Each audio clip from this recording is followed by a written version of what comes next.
चलो ठीक है। अब आप मुझे मुझे बताइए कि फ्लोरीन, क्लोरीन, ब्रोमीन, आयोडीन और एस्टेटीन, ठीक है, हेलोजन फैमिली हम लोगों ने स्टार्ट की। हेलोजन फैमिली को हेलोजन फैमिली इसलिए बोला जाता है क्योंकि these elements are salt generating. ठीक है, फिर से सुन लो, हेलोजन फैमिली को हेलोजन फैमिली इसलिए बोला जाता है क्योंकि हेलो वर्ड का मीनिंग क्या होता है, सॉल्ट, और जेन का मतलब जनरेटिंग। तो सॉल्ट जनरेटिंग एलिमेंट को हम लोग क्या बोलते हैं, हेलोजन फैमिली बोलते हैं। इनका जो जनरल इलेक्ट्रॉनिक कॉन्फिगरेशन होता है वो कितना होता है, NH2NP5। ठीक है, क्या होता है, NH2NP5, ये लिखा हुआ। ठीक है, क्या लिखा हुआ, NH2NP5।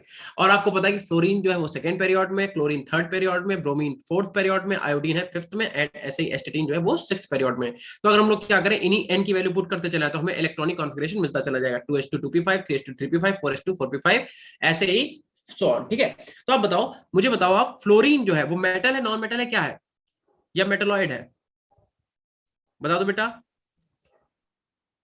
चलिए लिख लेते हैं। ठीक है, लिख लो नॉन यहाँ, मेटल। Non metal. ठीक है, देखो आपको बता दें, हेलोजन फैमिली के सिर्फ एक एक एलिमेंट को छोड़ के सारे ही नॉन मेटल हैं। ठीक है, तो ध्यान रखो, ये भी क्या है, नॉन मेटल। फ्लोरीन भी नॉन मेटल है, क्लोरीन आपका जो है वो भी नॉन मेटल है, ऐसे ही आपका जो ब्रोमीन है वो भी नॉन मेटल है, आयोडीन भी आपका क्या है, नॉन मेटल है, लेकिन आपका जो एस्टेटीन है ये आपका मेटेलॉइड है। ठीक है, ये आपका क्या है, मेटेलॉइड है। ठीक है, छोटी छोटी बातें आप याद करना चाहो याद कर सकते हो, वैसे यहाँ से क्वेश्चन आएगा नहीं, जहां से क्वेश्चन आएगा वहां से हम आपको बताएंगे। अच्छा, दूसरी बात, अगर मैं आपसे बोलूं कि मुझे बताओ पहले तो जो वॉन्डर वॉल फोर्स होता है, कोई मुझे बताए कि जो वॉन्डर वॉल फोर्स होता है, वॉन्डर वॉल फोर्स होता है, वो किसके डायरेक्टली प्रोपोर्शनल होता है, बताएगा कोई। वॉन्डर वॉल फोर्स जो है वो directly molecular mass. Molecular mass, और क्योंकि अभी हम लोग एटम की बात करना है तो हम लोग लिख सकते हैं एटॉमिक मास। ठीक है, एटॉमिक मास। क्या इतना क्लियर है? क्या हम लोग वॉन्डर वॉल फोर्स को डायरेक्टली प्रोपोर्शनल लिख सकते हैं एटॉमिक मास के? लिख नहीं सकते, लिखना ही पड़ेगा, क्योंकि वॉन्डर वॉल फोर्स जो होता है बेटा वो डायरेक्टली प्रोपोर्शनल होता है किसके, एटॉमिक मास के। अब आप बताओ, टॉप टू बॉटम अगर आप आओगे तो एटॉमिक मास बढ़ेगा कि नहीं बढ़ेगा? अगर आप ग्रुप में 17th ग्रुप में, ये कौन सा ग्रुप है, ये 17th ग्रुप है, तो 17th ग्रुप में अगर आप टॉप टू बॉटम आओगे तो बताओ आपका मॉलिक्यूलर मास एटम का बढ़ेगा कि नहीं बढ़ेगा? यस। क्यों बढ़ेगा? क्योंकि नंबर ऑफ शेल बढ़ेंगी। तो इसका मतलब टॉप टू बॉटम आने पे क्या होगा, वॉन्डर वॉल फोर्स बहुत ज्यादा हो जाएगा। और आपको पता है कि जब भी वॉन्डर वॉल फोर्स ज्यादा होगा तो एटम कहां आ जाएंगे, पास पास आ जाएंगे, आएंगे कि नहीं आएंगे बताओ। वॉन्डर वॉल फोर्स किस में ज्यादा होता है, सॉलिड में, लिक्विड में, गैसेस में, जल्दी बताइए। सॉलिड। सॉलिड में ना, क्योंकि देखो भाई, जब एटम बहुत पास पास हो जाएंगे तो इनके बीच में वॉन वन फोर्स क्या होगा, बहुत ज्यादा हो जाएगा। एटम जब दूर दूर रहेंगे तो थोड़ा कम होगा, और जब बहुत ही दूर दूर रहेंगे तो इनके बीच में वॉन वन फोर्स नेग्लिजिबल हो जाएगा, है ना, होगा ही नहीं। तो इसका मतलब अगर आप टॉप टू बॉटम आ रहे हो, खूब मेरी बात ध्यान से सुनिएगा, अगर आप टॉप टू बॉटम आ रहे हो 17th ग्रुप में, तो इसका मतलब क्या होगा, वॉन्डर वॉल फोर्स जो है वो इंक्रीज होगा, क्योंकि एटॉमिक मास आपका टॉप टू बॉटम आने पे इंक्रीज होता है। क्यों? क्योंकि नंबर ऑफ शेल जो है वो टॉप टू बॉटम आने पे इंक्रीज होती है। तो इसका मतलब जैसे जैसे आप नीचे आ रहे हो ग्रुप में, वॉन्डरवॉल फोर्स बढ़ता है। और आपको पता है वॉन्डरवॉल फोर्स आपका कब बढ़ेगा, जब मॉलिक्यूल में सॉलिडिफिकेशन आना चालू हो जाएगा, जब मॉलिक्यूल के जो एटम के मतलब जो एटम्स है वो पास पास जब आने लगेंगे। तो इसीलिए इसीलिए जो आपका आयोडीन है वो भी आपका I2 फॉर्म में पाया जाता है, ब्रोमीन आपका Br2 फॉर्म में, Cl भी आपका Cl2 की फॉर्म में, F भी आपका F2 के फॉर्म में। बट फ्लोरीन क्या है, गैस है। ठीक है, क्लोरीन क्या है, ये भी आपकी गैस है। Br2 क्या है, Br2 आपका लिक्विड है। और आपको पता होगा आयोडीन जो है वो आपका किस फॉर्म में पाया जाता है, सॉलिड की फॉर्म में पाया जाता है। बोलो, इतनी बात क्लियर है कि नहीं है? क्या इतनी बात क्लियर है सबको? यस ये सर। ठीक है, अब आप देखो ऐसा क्यों हुआ। देखो टॉप टू बॉटम आने पे भाई फ्लोरीन क्या, देखो सेम ग्रुप के, सेम ग्रुप में क्यों रखे गए, क्योंकि प्रॉपर्टी सेम होनी चाहिए। प्रॉपर्टी सेम क्यों नहीं है स्टार, बेटा एक सेकंड।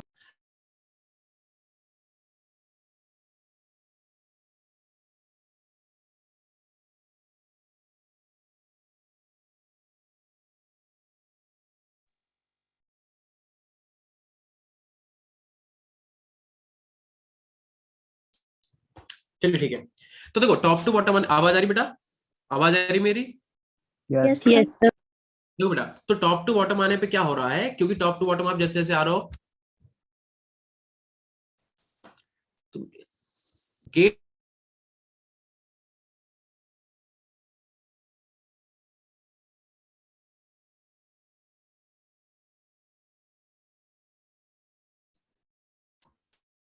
सॉरी, मेरे जो डॉग्स है वो थोड़ा हमें परेशान कर रहे हैं। ठीक है, चलो अब आपने कर दिया, उनका इंतजाम जो है कर दिया। तो देखो, तो टॉप टू बॉटम आने पे अब आपको क्लियर हो गया होगा कि आयोडीन जो है वो, अगर आपसे क्वेश्चन पूछ ही लिया जाए फॉर एग्जांपल कि देखो सेम ग्रुप के एलिमेंट्स है, उसके बाद भी फ्लोरीन गैस है, क्लोरीन गैस है, ब्रोमीन जो है आपका लिक्विड है और आयोडीन सॉलिड है, तो आपसे पूछे बताओ ब्रोमीन लिक्विड क्यों, आयोडीन सॉलिड क्यों है, तो रीजन क्या रहेगा, क्योंकि टॉप टू बॉटम आने पे वॉन डेर वाल्स फोर्स क्या है, इंक्रीज हो रहा है। बोले इतना क्लियर है कि नहीं, क्या इतना क्लियर है बेटा? Yes Yes, sir. sir. चलो ठीक है, तो आप क्या करो, नेक्स्ट स्लाइड पे चलो, ठीक, या एक सेकंड को कलर और लिख लो आप, यहाँ पे तो जगह तो बची नहीं, चलो इसके आगे लिख लेते हैं, ठीक है। या चलो नेक्स्ट स्लाइड पे लिख देते हैं, ठीक है, फिर से देख लो। अगर हम बात करें F2 की, ठीक है, देन उसके बाद Cl2 की, देन उसके बाद हम लोग बात करें Br2 की और I2 की, ठीक। एस्टेटिन, एस्टेटिन की तो रह नहीं दो आप, ठीक है। तो ये आपको पता है फ्लोरीन क्या है, ये भी गैस है, क्लोरीन भी आपकी गैस है, ब्रोमीन आपका लिक्विड फॉर्म में पाया जाता है, और आयोडीन क्या है, आयोडीन आपका सॉलिड फॉर्म में पाया जाता है। रीजन क्लियर है कि नहीं बताओ, क्यों? क्योंकि टॉप टू बॉटम आने पे वॉन डेर वाल्स फोर्स क्या होता है, इंक्रीज होता है। बोलो ठीक है इतनी बात, ठीक है। तो ध्यान रखना, आपका जो फ्लोरीन होता है ये आपका लाइट येलो कलर का होता है, ठीक है, ये कैसा होता है, लाइट येलो कलर का होता है, ठीक है। और Cl2 आपकी कैसी होती है, ग्रीनिश, देखो ग्रीनिश। सबने नोट कर लिया पहली वाली slide? Yes, sir. Yes, sir. हाँ, बेटा नोट साथ में करते रहना, क्योंकि आज आई थिंक हम लोग की लास्ट क्लास है, इसके बाद आपके एग्जाम के बाद ही हम लोग मिलने वाले हैं, ऐसा ही है ना? अरे बोलो। Yes. तो Yes, इसलिए sir. जो है नोट करते रहना बेटा, क्योंकि जहां से आज हम लोग का टॉपिक फिनिश होगा वहीं से हम लोग क्या करेंगे, स्टार्ट करेंगे, ठीक है। तो ठीक है, तो आप लिखो Cl2 कैसा होता है आपका, ग्रीनिश येलो कलर का, ठीक है, इसके कलर लिखते हैं, ठीक है। Br2 कैसा होता है, रेडिश, ये होता है रेडिश ब्राउन कलर का, ब्राउन। Br2 को बेटा कलर याद रखना, बी से क्या होता है, ब्रोमीन, और बी से ही याद रखना ब्राउन, ठीक है। तो ये आपका कलर फिक्स होना चाहिए, Br2 का सबसे ज्यादा पूछा जाता है, ठीक है। और आपका जो I2 होता है वो होता है वॉयलेट कलर का, वॉयलेट कलर का, ठीक है। तो ये इसके कलर है। अगर आपसे पूछा जाए कि हैलाइड के कलर बता दो भाई, अगर आपसे कहा जाए कि बताइए हैलाइड के कलर क्या होते हैं, ठीक है, किसके कलर, कलर्स ऑफ हैलाइड, ठीक है। अगर आपसे हैलाइड के कलर पूछ दिए जाए तो ध्यान रखना, चाहे कोई सा भी हैलाइड हो, ठीक है, for example F negative, Cl negative हो जाए, चाहे Br नेगेटिव हो जाए, और चाहे आपका I नेगेटिव हो जाए, ये सारे के सारे कलरलेस होते हैं, ठीक है, ये सबके सब क्या होंगे, कलरलेस, इतना ध्यान रखना, ठीक है। इतना नोट करिए जल्दी से, नोट करो बेटा जल्दी से, इतना हो गया नोट, Yes, sir. साथ में नोट करते रहो, ठीक है, समझते रहो, नोट करते रहो, क्योंकि जहां पे भी हमें आपको पूरी प्रॉपर एक कोई ठीक से समझाना होगा तो हम आपको वैसे ही रोक देंगे। अब देखो यहाँ पे आप नोट एक डालिए, लिखो यहाँ पे एक नोट डालो, और इसमें आप क्या लिखो, आप लिखो F निगेटिव, लिखिए F negative ion are soluble in water, are soluble in water, ठीक है। एक्सेप्ट, एक्सेप्ट किस किस के, एक आपका AgF, और आपका हो गया AgF एंड आपका कौन सा, BeF2, ये दोनों वाटर इनसॉल्युबल होते हैं, ठीक है। तो देखो जहां पे एक्सेप्शन लग गया वो आपके लिए इंपॉर्टेंट है, हम बार बार आपको बोल रहे हैं, ठीक है, जहां पे एक्सेप्शन लग गया मतलब वो आपके लिए क्या होगा, इंपॉर्टेंट होगा। बाकी ध्यान रखना, चाहे आपका Cl नेगेटिव हो, चाहे आपका Br नेगेटिव हो, या फिर आपका आयोडीन नेगेटिव हो, यहाँ पे लिख लो all are soluble in water, ठीक है, all are soluble in H2O, ये सब के सब क्या है, वाटर में सॉल्युबल है, लेकिन यहाँ पे कुछ एक्सेप्शन है, वो आपको नोट करना है, ठीक है। आज आप लोगों की एनर्जी बहुत डाउन लग रही है, क्या हुआ, स्कूल से आए हो क्या, क्यों? No, sir. फिर तैयारी अच्छी नहीं हो रही क्या? अरे बता दो भाई, आज तुम लोगों की एनर्जी इतनी डाउन क्यों है? आज तो एक ही दो बच्चे बोल रहे हैं सिर्फ। चलिए ध्यान रखना, कि आपका एक्सेप्शन क्या है कि आपका जो AgX होगा, PbX का मतलब X यहाँ पे क्या है, यहाँ पे नोट कर लो। चलो X आपका क्या हो सकता है, X का मतलब कोई भी हेलोजन होगा, ठीक है। फ्लोरीन भी हो सकता है आपके पास, क्लोरीन भी हो सकता है, ब्रोमीन भी और आयोडीन भी, ठीक है। इतना नोट कर लो। तो ये जो एक्सेप्शन है आपको नोट याद रखना है कि ये जो है ये वाटर इनसॉल्युबल है, वाटर में सॉल्युबल नहीं होता। इनका व्हाइट कलर का आपको पीपीटी देखने को मिल जाता है, प्रेसिपिटाइजेशन रिएक्शन जिसे बोलते हैं, ठीक है। फॉर एग्जाम्पल अगर हम रिएक्शन करा दें, एक देखो आपको एक एग्जाम्पल देख लो, ठीक है। अगर हम AgNO3 की रिएक्शन NaCl से करा दें, ठीक है। AgNO3 की रिएक्शन किससे करा दें, NaCl से। ये एग्जाम्पल डाल के आप नोट करो, इंपॉर्टेंट है। देखो अब बताओ क्या बनेगा, कोई बता सकता है क्या बनेगा? क्या रिएक्शन याद करनी पड़ेगी, क्या रिएक्शन याद करनी पड़ेगी, या हिट एंड ट्रायल मेथड का यूज करके हम लोग बोल सकते हैं? बताओ, बता सकते हो कि नहीं AgCl बता sir. सकते हो? Yes. AgCl NaNO3। बिल्कुल सही, ठीक है। देखो यहाँ पे क्या है, Ag है, ठीक है। यहाँ पे क्या है, Na है। Ag positive, Na positive. यहाँ पे क्या है, यहाँ पे आपके पास NO3 निगेटिव है और यहाँ पे आपके पास Cl निगेटिव है। क्या ये Ag पॉजिटिव जो है, Ag पॉजिटिव, क्या ये Cl के साथ नहीं जाएगा? बताओ जाएगा कि नहीं जाएगा? और ऐसे ही आपका जो Na पॉजिटिव है वो कहाँ जाएगा, NO3 के साथ। तो लो याद करनी पड़ेगी रिएक्शन, नहीं याद करनी पड़ेगी। क्या बनेगा, देखो NaNO3 बन जाएगा, NaNO3 आपका बन जाएगा और प्लस आपका AgCl बन जाएगा। ध्यान रखना, जब हम लोग ये रिएक्शन करा के देखते हैं तो हमें देखने का क्या, अभी देखो हमने क्या लिखवाया था, ये देखो AgX देखो जरा, AgX ये वाला कंपाउंड देखो। अगर AgX है तो क्या ये वाटर सॉल्युबल होगा? क्या ये वाटर सॉल्युबल होगा AgX? नहीं होगा। दैट मीन ये आपको क्या देखने को मिलेगा, ये आपको एक व्हाइट कलर का पीपीटी देखने को मिलेगा, मतलब इसका सॉलिडिफिकेशन हो जाएगा। समझे? ये इसका एग्जांपल हो गया, ठीक है। Yes sir. चलो Yes. इतना नोट हो गया सबका, आराम से नोट करिए, कोई जल्दबाजी नहीं, ठीक है।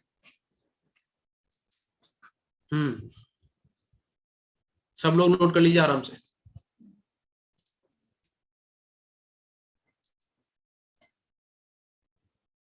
अपर्णा, ऋषि, आर्यन ठाकुर, हाँ आप लोगों को आवाज आ रही है? आप लोग बेटा बोलते रहिए, ठीक है। अगर हम पूछे कुछ तो बोलते रहो, बाकी ऐसे नहीं, बीच बीच में नहीं। चलो चले नेक्स्ट स्लाइड पे। Yes sir. चलो ठीक है, नो सर। ठीक है बेटा। अरे भैया चल जा, अरे एक पेज गायब हो गया बीच में। चलो कोई बात नहीं, उसे हम हटा देंगे, ठीक है। अब आप हेडिंग डालिए फिजिकल प्रॉपर्टीज, ठीक है। Heading of physical properties. पहले तो यार हेडिंग डालिए फिजिकल प्रॉपर्टीज,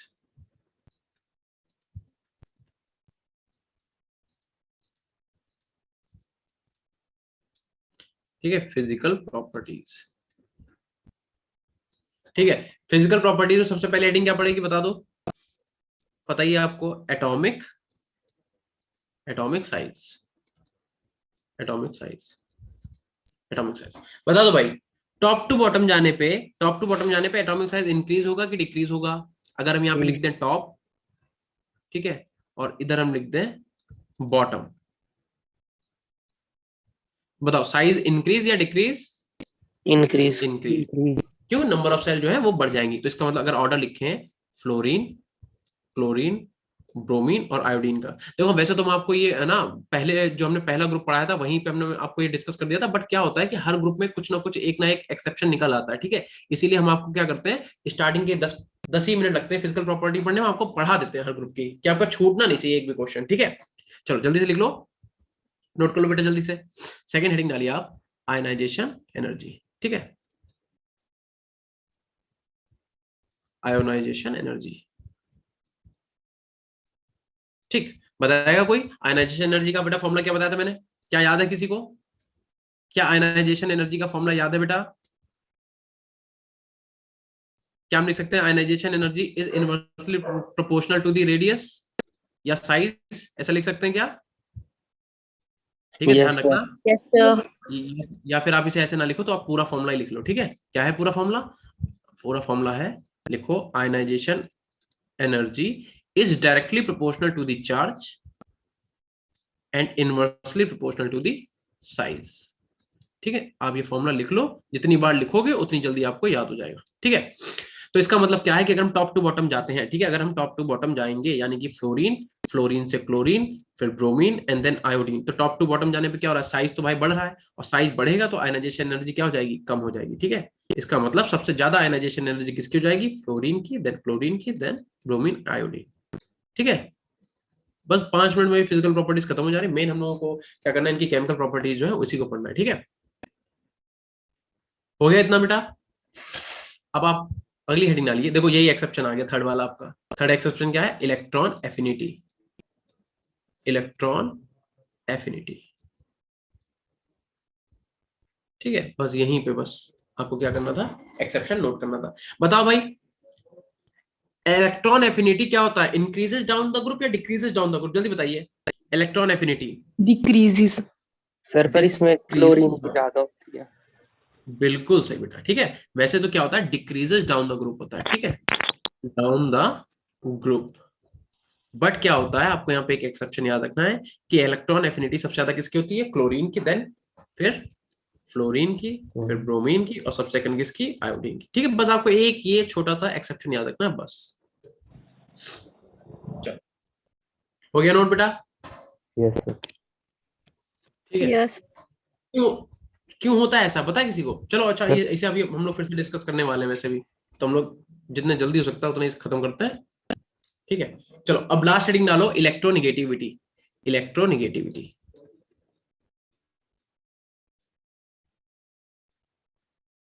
बेटा ऑक्सो एसिड ध्यान रखना, जितने भी हमने ऑक्सो एसिड पढ़ा है सारे आपके लिए बहुत इंपॉर्टेंट है, हर चैप्टर के, ठीक है, हर ग्रुप के। बताइए इलेक्ट्रोनिगेटिविटी, ये तो आपको पता ही है, बचपन से पढ़ते आ रहे हो, है ना। टॉप टू बॉटम क्या होती है, डिक्रीज, ठीक है। इसमें आई डोंट थिंक कि आपको कोई भी प्रॉब्लम होगी, ठीक है। तो आप इसे नोट कर लीजिए जैसा है वैसे ही, ठीक है। चलिए, तो फिजिकल प्रॉपर्टीज हो गई खत्म। अब आप हेडिंग डालिए केमिकल प्रॉपर्टीज। केमिकल प्रॉपर्टीज,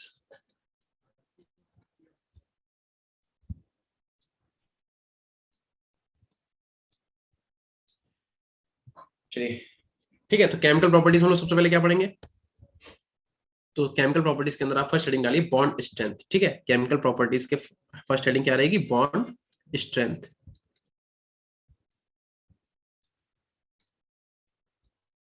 बता दो भाई,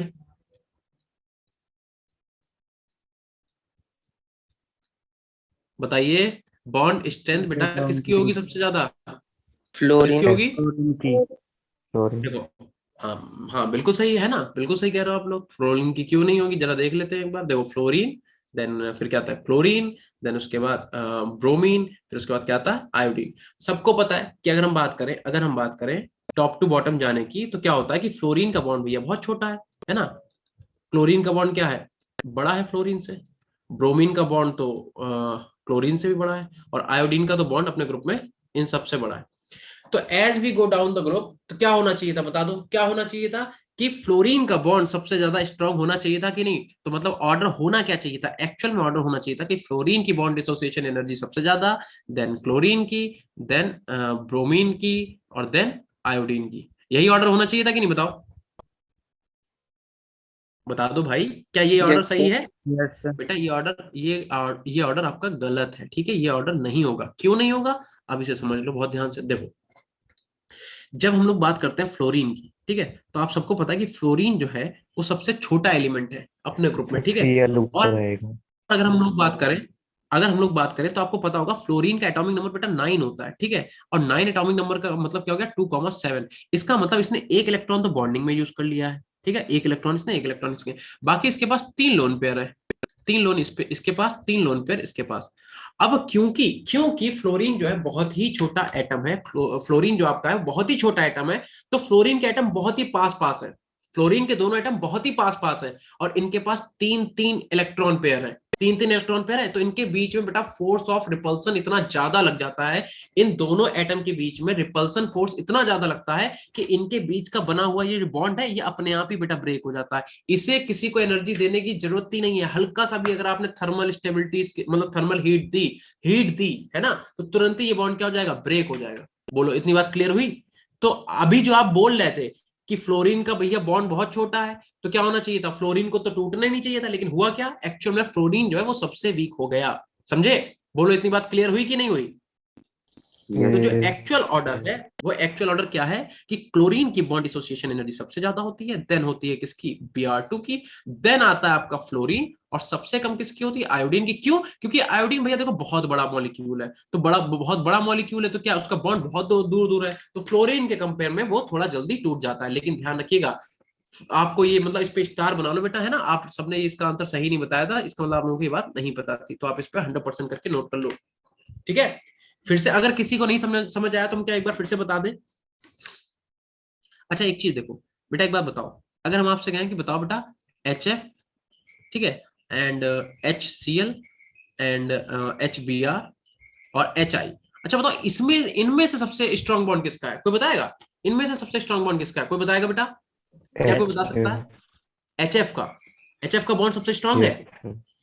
क्यों है? देखो देखो क्यों है, उसका रीजन क्या है, उसका रीजन ये है कि HF जो है वो हाईली इलेक्ट्रोनेगेटिव एलिमेंट है, दैट मीन इसके ऊपर पार्शियली नेगेटिव, इसके ऊपर क्या पार्शियली पॉजिटिव, इसके ऊपर भी क्या होगा पार्शियल नेगेटिव पार्शियल पॉजिटिव। लेकिन क्लोरीन जो है वो फ्लोरीन के कंपेयर में कम इलेक्ट्रोनेगेटिव है, तो वो हाइड्रोजन के इलेक्ट्रॉन को अपनी तरफ खींचेगा तो, बट उतना अच्छे से नहीं खींच पाएगा जितना अच्छे से फ्लोरीन खींचेगा। तो अगर हम आपसे HF, HCl, HBr और HI की बात करें तो यहाँ पे बॉन्ड डिसोसिएशन एनर्जी का ऑर्डर यही रहने वाला है, यानी कि HF का बॉन्ड क्या होगा, बहुत ही स्ट्रांग होगा। बट अगर हम बात करते हैं F2 की, तो ध्यान रखना जब दो फ्लोरीन के एटम पास पास आते हैं तो इनके जो लोन पेयर होते हैं उनमें बहुत ही ज्यादा रिपल्सन होता है, और due to their lone pair repulsion इनका बॉन्ड जो होता है वीक हो जाता है, ठीक है। तो आप ये ऑर्डर जो है याद रखिएगा, ठीक है। चलो, क्या सबने नोट कर लिया बेटा? Yes, sir. समझ में आया आपको बेटा? आपको समझ में आया? Yes, yes sir. सर। चलिए ठीक है, ठीक है। तो अब आप हेडिंग डालिए मेल्टिंग एंड बॉइलिंग पॉइंट, ठीक है। नेक्स्ट हेडिंग क्या रहेगी, मेल्टिंग एंड बॉइलिंग पॉइंट, यहीं पे लिख लेते हैं। क्या सबको यहाँ पे नीचे दिख रहा है बेटा? दिख रहा होगा आई थिंक, मेल्टिंग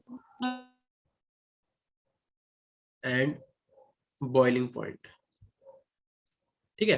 तो अब हमें देखना है मेल्टिंग एंड बॉइलिंग पॉइंट। बता दो भैया, बता दो मेल्टिंग एंड बॉइलिंग पॉइंट कैसे बताओगे आप? अगर मैं आपसे बोलूं कि फ्लोरीन,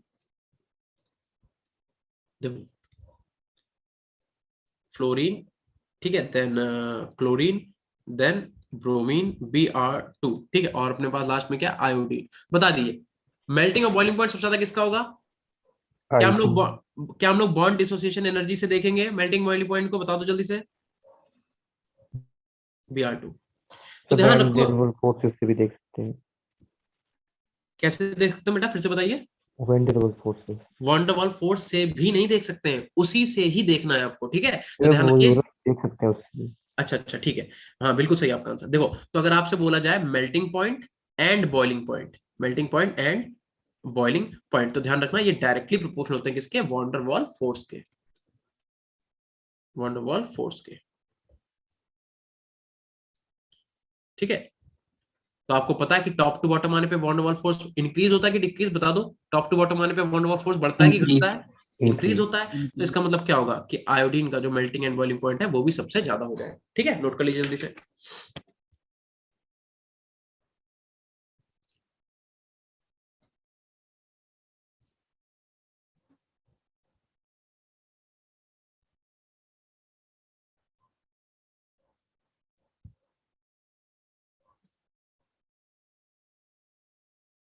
हो गया सबका? Yes, sir. चलिए ठीक है, तो नेक्स्ट हेडिंग पड़ेगी ऑक्सीडाइजिंग पावर, ठीक है।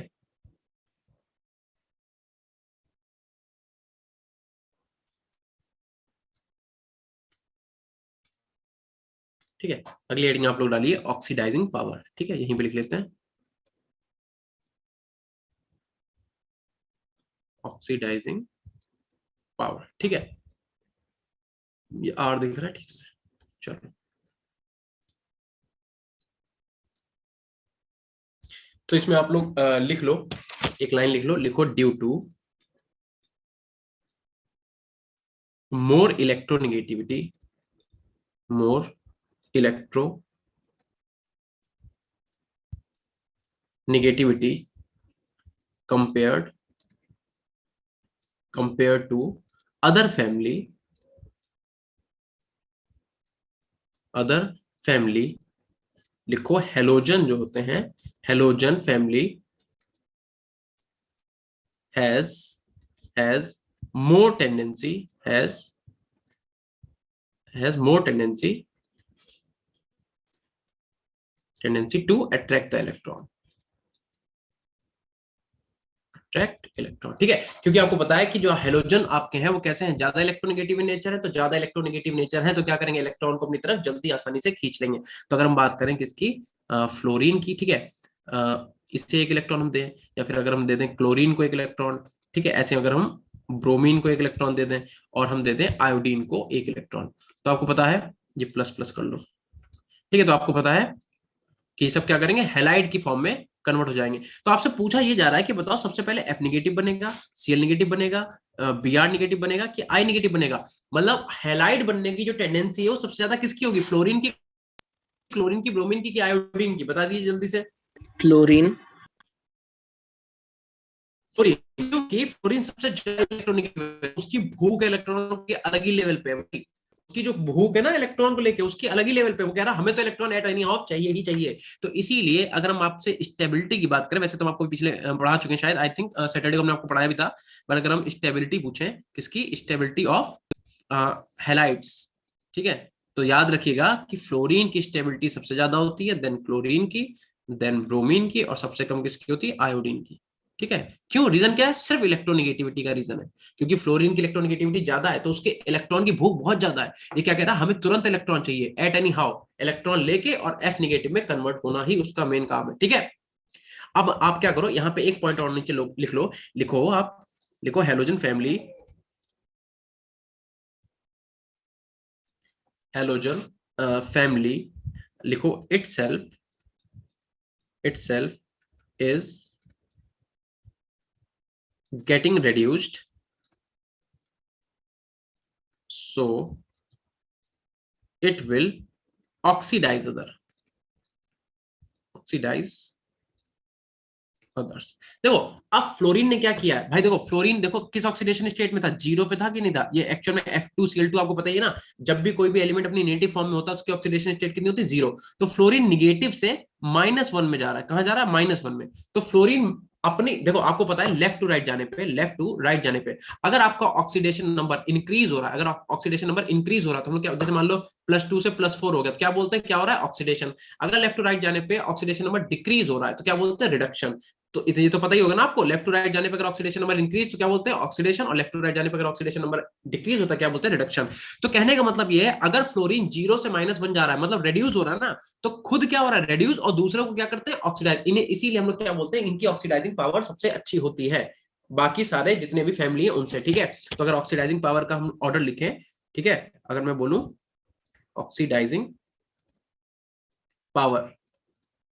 ऑक्सीडाइजिंग पावर का ऑर्डर, तो देखो ध्यान रखना, फ्लोरीन का सबसे ज्यादा होगा, देन क्लोरीन का होगा, देन Br2 का, और सबसे कम किसका होगा, I2 का, ठीक है। ये ऑर्डर आप लोग याद रखिएगा। अच्छा, कभी कभी आपसे ऑक्सीडाइजिंग पावर पूछेगा, कभी कभी आपसे ऑक्सीडाइजिंग पोटेंशियल पूछेगा, ध्यान रखना एक ही बात हो रही है, ठीक है, एक ही चीज है। जल्दी से नोट कर लो बेटा सब लोग।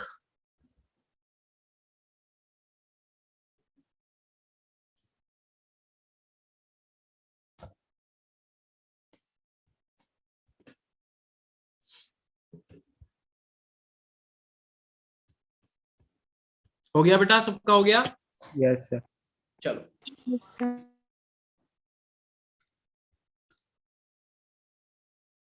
ठीक है। अब आप हेडिंग डालिए रिएक्टिविटी विद वाटर, ठीक है, रिएक्टिविटी विद वाटर।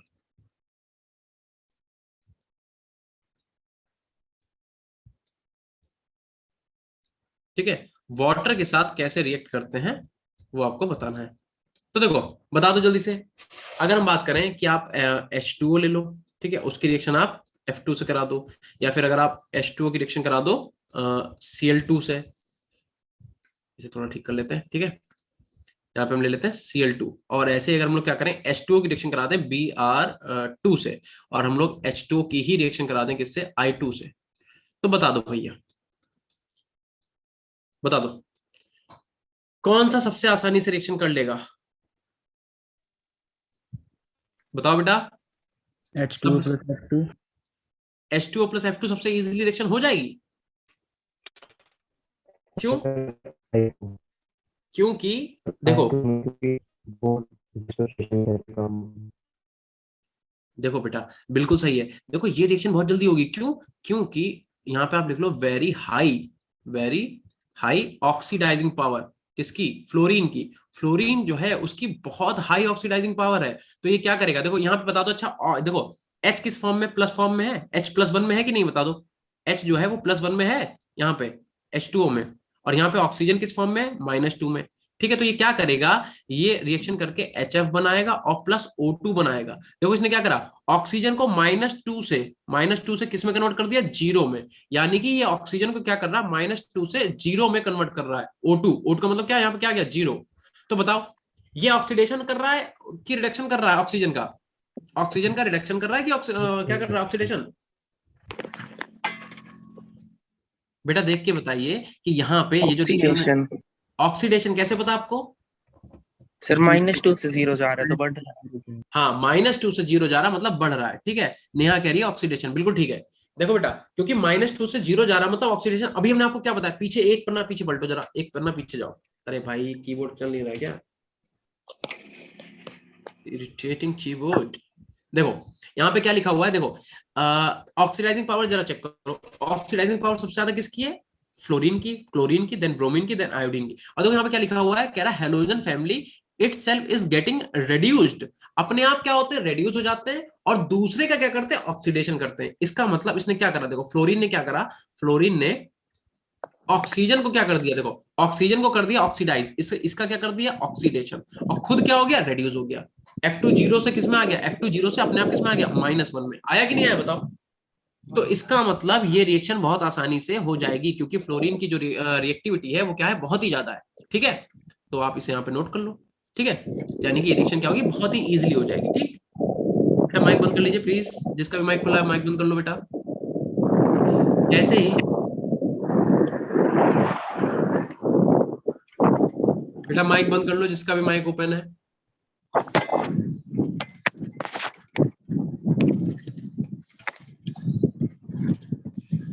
सब लोग अपना अपना माइक चेक कर लो, देख लो किसका बंद है भाई।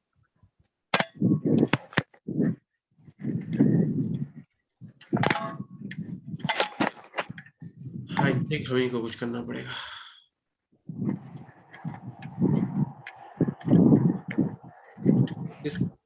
अमित बेटा माइक बंद कर लो अपना। चलो ठीक है, हमने कर दिया। हाँ तो देखो, तो बात यह है कि H2O की रिएक्शन जब हमने F2 से कराई तो क्या हो? तब भी रिएक्शन हो गई। H2O की रिएक्शन Cl2 से कराई तब भी रिएक्शन हो गई। Br2 से कराई फिर भी रिएक्शन हो गई। बट अगर आप H2O की रिएक्शन I2 से कराओगे तो नो रिएक्शन, कोई रिएक्शन नहीं होगी। क्यों? क्योंकि अभी देखो ऑक्सीडाइजिंग पावर का हम लोगों ने ऑर्डर क्या लिखा था? F2 then Cl2 then Br2 और देन I2 सबसे लास्ट में। इसका मतलब क्या? इसकी ऑक्सीडाइजिंग पावर 0 है ही नहीं इसकी ऑक्सीडाइजिंग पावर। तो जब इसकी ऑक्सीडाइजिंग पावर कुछ है ही नहीं तो ये H2O से रिएक्शन कैसे करेगा? तो ध्यान रखना, हेलोजन फैमिली के सारे मेंबर H2O से रिएक्शन करते हैं, बट आयोडीन जो है उसके पास इतनी ताकत नहीं है कि वो H2O को ऑक्सीडाइज कर पाए। ठीक है, इतना नोट कर लीजिए जल्दी से, जल्दी बेटा नोट कर लो।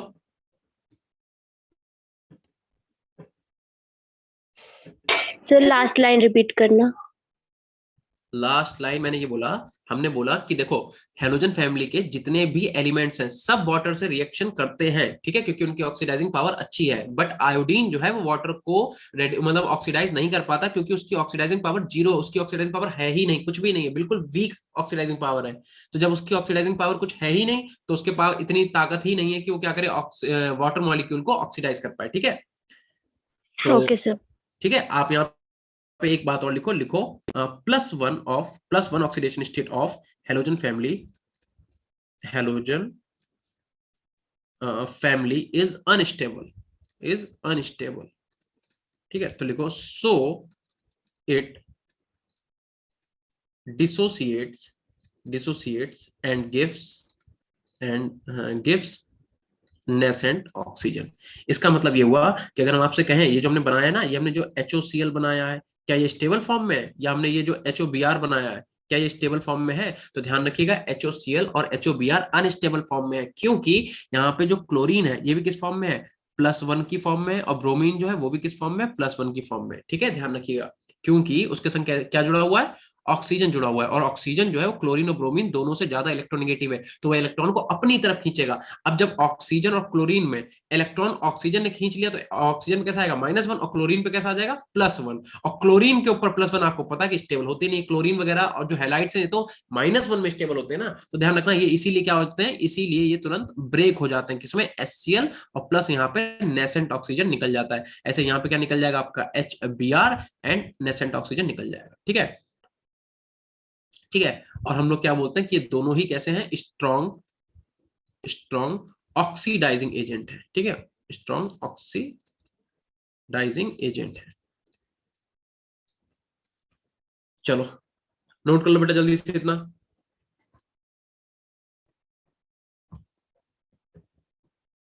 चलो इसकी डिक्शन ही बस इंपॉर्टेंट है, बहुत छोटा सा चैप्टर है। ठीक है, बहुत जल्दी फिनिश हो जाएगा ये। हो गया बेटा नोट? Yes sir.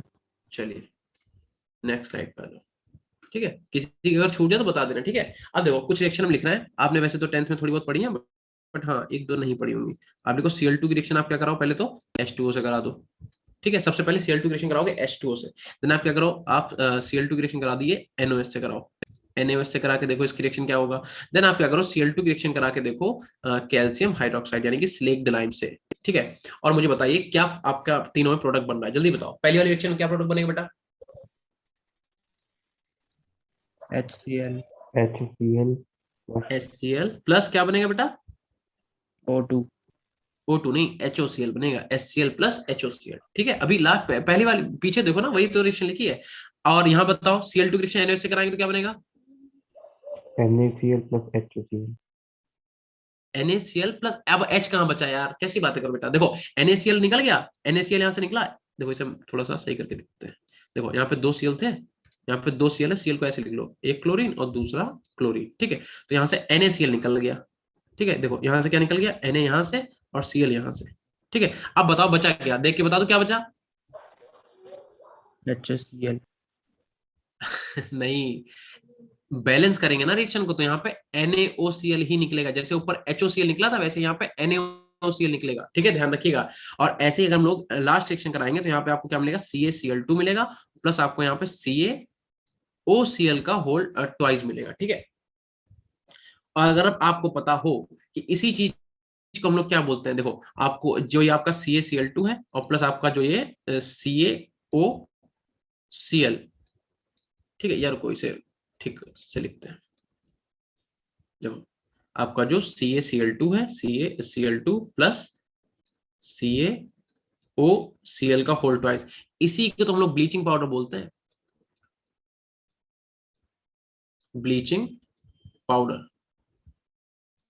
पढ़ा है आपने 10th में कि नहीं पढ़ा बताओ? इसी चीज को तुम ब्लीचिंग पाउडर बोल रहे हैं। इसे देखो अभी सही से लिखेंगे तो आपको पता चल जाएगा। इसे देखो हम अगर बिल्कुल ठीक से लिखें, Ca कितने हैं, 2, Ca कितने हो गए, 2, Ca2 और फिर O2 एंड देन Cl4, इसी को हम लोग बोलते हैं ब्लीचिंग पाउडर। अगर हम यहाँ से देखो, अब यहाँ हर चीज 2 2 है, तो अगर हम यहाँ से कॉमन ले ले, अगर यहाँ से Ca निकाल लें बाहर तो क्या बचेगा, CaOCl2, इसी को हम लोग क्या बोलते हैं, ब्लीचिंग पाउडर बोलते हैं। ठीक है, जब आप केमिकल कंपोजिशन आपने पढ़ा होगा तो उसमें आपको पता होगा, अगर Ca2 है, O2 है और Cl2 है, तो 2 अगर बाहर निकाल लो तो अगर एक एक एटम हम इसे डायमेरिक फॉर्म से मोनोमेरिक फॉर्म में अगर कन्वर्ट करते हैं, ठीक है, तो ये इसकी कैसी है, ये इसकी डायमेरिक फॉर्म है, ये इसकी मोनोमेरिक फॉर्म है, इसी को हम लोग बोलते हैं ब्लीचिंग पाउडर। ठीक है, नोट कर लीजिए जल्दी से।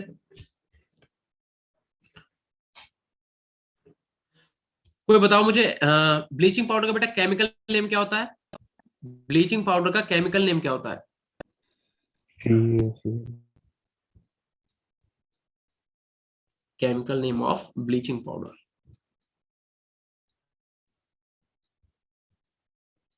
पता है किसी को? पता है किसी को? कैल्शियम ऑक्सीडाइक्लोराइड। नहीं, कैल्शियम हाइपोक्लोराइड। ठीक है, इसे हम लोग बोलते हैं कैल्शियम हाइपोक्लोराइड। ठीक है, कैल्शियम हाइपोक्लोराइड। ठीक है, ये आपका ब्लीचिंग पाउडर का केमिकल नेम है। ठीक है, चलो अब आपको लास्ट रिएक्शन पढ़नी है, हेलोजन एक्सचेंज। हाँ, नोट कर लिया आपने कि नहीं? नोट कर लो पहले तो, आराम से नोट कर लीजिए बेटा। हो गया सबका नोट?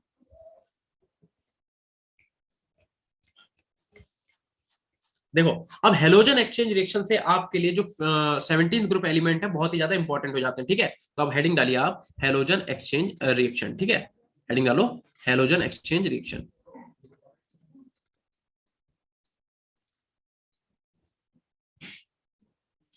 हैलोजन एक्सचेंज रिएक्शन, ठीक है, जल्दी से लिखो हैलोजन एक्सचेंज रिएक्शन।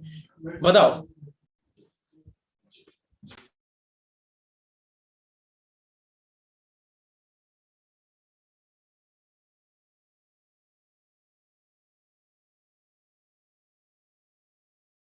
देखो, तो हैलोजन एक्सचेंज रिएक्शन में सबसे पहले आप लाइन लिखिए, लिखो, एक हम लाइन लिखवा रहे हैं, फिर आपसे हम बस डायरेक्ट रिएक्शन पूछेंगे, ठीक है। लिखो हायर हायर। सर आपने ब्लीचिंग पाउडर को केमिकल नेम क्या बताया था? फिर से बोलो बेटा, क्या कह रहा हो? ब्लीचिंग पाउडर को केमिकल नेम क्या लिखवा रहे हैं? Calcium hypochlorite, okay. Calcium hypochlorite, ठीक है। Reactive halogen will replace lower reactive. आप लोगों ने 10th में डिस्प्लेसमेंट रिएक्शन पढ़ी थी कि नहीं, बताओ? 10th में 11th में डिस्प्लेसमेंट रिएक्शन पढ़ी थी, तो उसमें क्या होता था, जो ज्यादा रिएक्टिव होता था क्या करता था, कम रिएक्शन वाले को, कम रिएक्टिव वाले को क्या करता था, रिप्लेस कर देता था, ठीक है। तो बस आपको बस यहाँ पे वही चीज को नोटिस करना है। तो देखो हम आपसे बोल रहे हैं कि बताओ, अगर NaI की रिएक्शन, अगर हम NaI की रिएक्शन F2 से कराएं तो क्या रिएक्शन होगी, और अगर होगी तो कंपाउंड क्या बनेगा। अगर हम आपकी NaI की रिएक्शन करा दें Cl2 से तो रिएक्शन होगी क्या, और या फिर अगर आपकी NaI की रिएक्शन हो जाए Br2 से, तब बताओ रिएक्शन होगी कि नहीं होगी। अगर हम NaCl की रिएक्शन करा दें F2 से तो बताओ रिएक्शन होगी कि नहीं होगी। और अगर हम कह रहे हैं कि अगर हम NaCl की रिएक्शन करा दें Br2 से तो बताओ रिएक्शन होगी कि नहीं होगी। अगर हम NaCl की रिएक्शन करा दें I2 से तो बताओ रिएक्शन होगी कि नहीं होगी। अब हम जिसका नाम लेके पूछेंगे वही बोलेगा, सब नहीं बोलेंगे, ठीक है। चलो बताओ, अंजलि बेटा आपको आवाज आ रही है?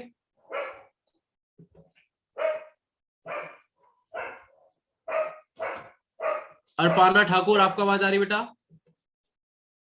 आर्यन आपको आ रही है? हाँ तो बताइए, आप बताइए पहली वाली रिएक्शन होगी कि नहीं होगी, बताइए।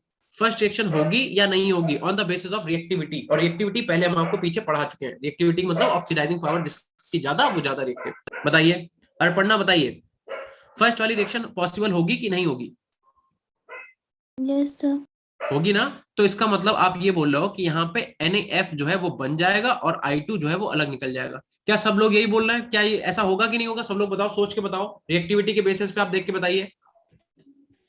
Yes sir. बिल्कुल सही है। क्योंकि फ्लोरीन जो है वो आयोडीन से ज्यादा रिएक्टिव है। अभी ऑक्सीडाइजिंग पावर लिखी थी नहीं, फ्लोरीन की सबसे ज्यादा होती थी, फिर क्लोरीन की, फिर ब्रोमीन की, और देन आयोडीन की। तो इसका मतलब जो फ्लोरीन है वो बहुत आसानी से क्या करेगा, रिप्लेस कर देगा आयोडीन का। दूसरी वाली रिएक्शन बताओ बेटा, होगी कि नहीं होगी? क्या NaCl बनेगा यहाँ पे? Yes sir. निकलेगा। थर्ड वाली रिएक्शन बताइए, क्या NaBr बनेगा यहाँ पे? NaCl plus I2। हाँ बिल्कुल ठीक है। बताइए बेटा थर्ड वाली रिएक्शन बताइए, क्या NaBr बनेगा यहाँ पे? Yes sir. NaBr बनेगा, बच्चे बोले यस सर, यानी कि NaBr यहाँ पे बनेगा और प्लस I2 निकलेगा। बेटा नेक्स्ट बताइए, क्या NaCl F2 से रिएक्शन करेगा? क्या NaF बन जाएगा यहाँ पे, और यहाँ पे I2 निकल जाएगा? अब बताओ NaCl की रिएक्शन बेटा Br2 जो होगी क्या? No sir. नो सर, ठीक है। यानी कि यहाँ पे आप लिख दो नो रिएक्शन, और यहाँ पे भी आप लिख दो नो रिएक्शन। अब ध्यान रखना, अगर आपके पेपर में आ गया, आप रिएक्शन प्रोडक्ट पता चले बना के आ गए, ठीक है, तो ध्यान रखिएगा ये दोनों रिएक्शन को आप ध्यान से देखो, ये दोनों रिएक्शन नहीं होगी। क्यों? क्योंकि यहाँ पे हम NaCl की रिएक्शन करा रहे हैं Br से। आपको पता है ब्रोमीन जो है वो कम रिएक्टिव है क्लोरीन से, क्लोरीन ज्यादा रिएक्टिव है ब्रोमीन से, तो वो उसे रिप्लेस ही कैसे कर सकता है? ऐसे ही आयोडीन जो है वो क्लोरीन को रिप्लेस नहीं कर सकता, ठीक है। क्या इतना क्लियर समझ में आया बेटा? Yes sir. तो इसका मतलब आप लोगों को हैलोजन एक्सचेंज रिएक्शन समझ में आ गई? Yes sir. ठीक है, तो एक आपको फिर से देते हैं, ठीक है। थोड़ी रिएक्शन और लिखते हैं, आप देखो आपको समझ में आया कि नहीं आया। चलो देखो, फिर से हम क्या कह रहे हैं, हम कह रहे हैं आपसे कि बताओ NaBr F2 से रिएक्शन कर पाएगा कि नहीं कर पाएगा, ठीक है। आप प्रोडक्ट बनाते जाओ, अपने आप लिखते जाओ और प्रोडक्ट बनाते जाओ। फिर हम कह रहे हैं बताइए NaBr क्या Cl2 से रिएक्शन कर पाएगा, और आपका जो NaBr है, NaBr जो है क्या वो I2 से रिएक्शन कर पाएगा, या फिर NaF जो है वो Cl2 से रिएक्शन कर पाएगा। देख के बताइए इनमें से कौन सी रिएक्शंस हो जाएंगी, कौन सी रिएक्शंस नहीं हो जाएंगी, ठीक है। बता दो बेटा, क्या पहली वाली रिएक्शन होगी? सर फर्स्ट 2 हो Yes, जाएंगे और लास्ट वाली होंगी दोनों। आप बता रहे हो स्टार्टिंग की दोनों हो जाएंगी, लास्ट की दोनों नहीं होंगी। ठीक है, तो पहले वाले में क्या बनेगा बेटा, क्या यहाँ पे NaF बनेगा और प्लस यहाँ पे Br2 निकलेगा कि नहीं निकलेगा, बताओ। निकलेगा। Yes, ऐसे sir. ही ऐसे यहाँ पे क्या Yes, होगा, sir. यहाँ पे आपका NaCl बनेगा और प्लस आपका यहाँ पे Br2 निकल जाएगा। ये दोनों रिएक्शन होंगी क्या, ये दोनों रिएक्शन नहीं होंगी। यहाँ पे लिख दो नो रिएक्शन। क्यों, क्योंकि हम आयोडीन की रिएक्शन ब्रोमीन से कराना है। आपको पता है आयोडीन लेस रिएक्टिव है ब्रोमीन से, तो जब लेस रिएक्टिव है तो रिप्लेस ही नहीं करेगा। ऐसे क्लोरीन फ्लोरीन को रिप्लेस नहीं कर सकता। क्या इतना क्लियर है, बता दो बेटा, इतना क्लियर है कि नहीं। Yes, sir. Yes, sir. चलिए ठीक है, ठीक है, चलते हैं नेक्स्ट पेज पे। ठीक है, चलो, तो आप हेडिंग डालो, हेलोजन एक्सचेंज तो हो गई ना। चलो ठीक है, आप इसमें क्या करो, चलो ठीक है, हो गया बस, अब इसमें रहने दो। लास्ट लोगों ने क्या पढ़ा, NaF, इससे पहले क्या रिएक्शन लिखवाएं, हेलोजन एक्सचेंज होंगे। ठीक है, चलो ठीक है, तो अब आप यहाँ पे दो टॉपिक लिखो। आप लिखो स्ट्रॉन्ग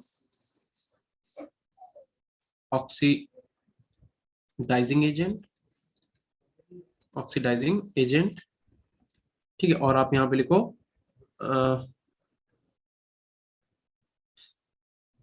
हाँ ठीक है, ये कन्वर्ट हो जाएगा किसमें, वीक रिड्यूसिंग एजेंट में, वीक रिड्यूसिंग एजेंट में। ठीक है, इसका मतलब यह है कि अगर हम F2 की बात करें तो आपको पता है F2 जो स्ट्रॉन्ग ऑक्सीडाइजिंग एजेंट है, तो ध्यान रखना F2 हमेशा कन्वर्ट किसमें होगा, F नेगेटिव में। और F नेगेटिव आपका क्या है, F नेगेटिव आपका वीक रिड्यूसिंग एजेंट है। ध्यान रखना, यहां से कॉन्सेप्ट चालू हो रहा है। ठीक है, ये कॉन्सेप्ट लिखो आप जरा, इससे भी क्वेश्चन करवाते हैं। ठीक है, कॉन्सेप्ट। तो देखो F2 क्या है, F2 आपका स्ट्रॉन्ग ऑक्सीडाइजिंग एजेंट है। तो आपको बस ये वाला एक फॉर्मेट याद रखना है कि आपका जो स्ट्रॉन्ग ऑक्सीडाइजिंग एजेंट होगा वो आपका कन्वर्ट किसमें होगा, वीक रिड्यूसिंग एजेंट में। यानी कि अगर आपने कभी भी F2 की रिएक्शन कराई तो F2 हमेशा किसमें कन्वर्ट होना चाहिए, F निगेटिव में। ठीक है, बोले इतना क्लियर है कि नहीं। तो अगर हम आपसे कहें बताओ F2 में चलो इसे हटा दो, अगर आपसे कहें F2 में और उसके बाद Cl2 में, ठीक है, या फिर Br2 में और I2 में, बता दो इसमें से स्ट्रॉन्ग ऑक्सीडाइजिंग एजेंट कौन सा होगा, वीक ऑक्सीडाइजिंग एजेंट कौन से होंगे, बता दो बेटा। F2 strong. इसका मतलब हम अगर इनकी ऑक्सीडाइजिंग पावर आपको पता ही है इस टाइप से होती है, तो अगर हम लिखना चाहें तो हम यहाँ पे ऐसे लिख सकते हैं एरो बना के कि ये दोनों किस में आएंगे, ये आएंगे आपके स्ट्रॉन्ग ऑक्सीडाइजिंग एजेंट में, और ये दोनों आपके किस में आएंगे, वीक ऑक्सीडाइजिंग एजेंट में, वीक ऑक्सीडाइजिंग एजेंट में। अच्छा एक बात बताओ, जो वीक ऑक्सीडाइजिंग एजेंट है बेटा, बात सुनना मेरी, हम क्या कह रहे हैं, जो वीक ऑक्सीडाइजिंग एजेंट है क्या वो स्ट्रॉन्ग रिड्यूसिंग एजेंट होंगे। Yes, Yes, sir. sir.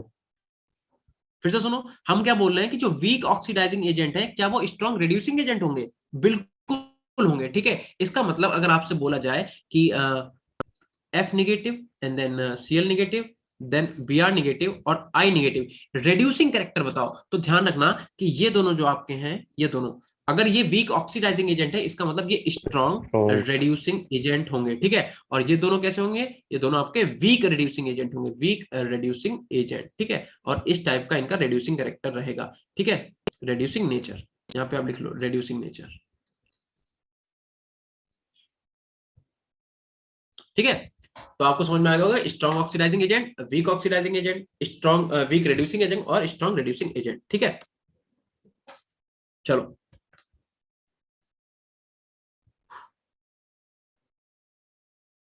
हो गया बेटा। Yes, sir. Yes, sir. ठीक है, तो अब आपको क्या करना है, आप हेडिंग डालो bond strength of halogen acid. ठीक है, हेडिंग डालिए आप bond strength of halogen acid. ठीक है, हम वैसे तो आपको अभी स्टार्टिंग में बता चुके हैं, फिर लिख लो bond strength of halogen acid. ठीक है, हेलोजन एसिड की जो बॉन्ड स्ट्रेंथ है वो क्या होगी, तो आपको पता ही है कि अगर हम लिख दें HF, ठीक है, देन उसके बाद हम लिख दें HCl। ठीक है, अच्छे से बॉन्ड बना ही लेते हैं, चलो बॉन्ड बना लो यहाँ पे। ठीक है, आप ऐसे लिख लो HF, फिर आप लिखो HCl, फिर आप लिखो HBr, देन HI। बता दो कौन सा आसानी से ब्रेक हो जाएगा बॉन्ड बेटा, HI. HI जो है बहुत आसानी से ब्रेक हो जाएगा, क्योंकि आपको पता है कि फ्लोरीन जो है वो हाईली इलेक्ट्रोनेगेटिव एलिमेंट है, तो क्या करेगा, अपने बॉन्ड को बहुत ही ज्यादा मजबूत बना देगा, लेकिन हाइड्रोजन के संग, इलेक्ट्रोपॉजिटिव एलिमेंट के साथ। ठीक है, ये नहीं कि फ्लोरीन और फ्लोरीन का बॉन्ड जो है वो स्ट्रांग हो जाएगा, उनमें तो रिपल्सन की वजह से बॉन्ड टूट जाएगा। ठीक है, चलो Yes, sir. अब बात करते हैं थर्मल स्टेबिलिटी की। इसी में अब नीचे हेडिंग डाल दो थर्मल स्टेबिलिटी, थर्मल स्टेबिलिटी बता दो बेटा। थर्मल स्टेबिलिटी का मतलब क्या हुआ? थर्मल स्टेबिलिटी का मतलब अगर हम हीट दें तो सबसे आसानी से कौन सा बॉन्ड टूट जाएगा? FF। अरे HF बॉन्ड सबसे जल्दी टूट जाएगा बेटा। नहीं सर, फ्लोरीन फ्लोरीन का बताया मैंने। नहीं नहीं, हेलोजन इसमें बताइए, इसमें ये हेलोजन एसिड में बताइए। मतलब आपको बताना है HF में, ठीक है, और HCl में, देन HBr और HI में। इनमें बताइए थर्मल स्टेबिलिटी सबसे ज्यादा किसकी होगी? HF। HF की, है ना? क्योंकि देखो आप इसके बॉन्ड को इजीली नहीं तोड़ सकोगे क्योंकि क्या स्ट्रॉन्ग बॉन्ड है, ठीक, जबकि HI का बॉन्ड क्या है? वीक है। तो थर्मल स्टेबिलिटी का मतलब अगर हम हीट देंगे तो HI का बॉन्ड बहुत आसानी से ब्रेक हो जाएगा। ठीक है, नोट कर लीजिए। अच्छा यहाँ पे आप लिख ही लो, आप लिख लो थर्मल स्टेबिलिटी, thermal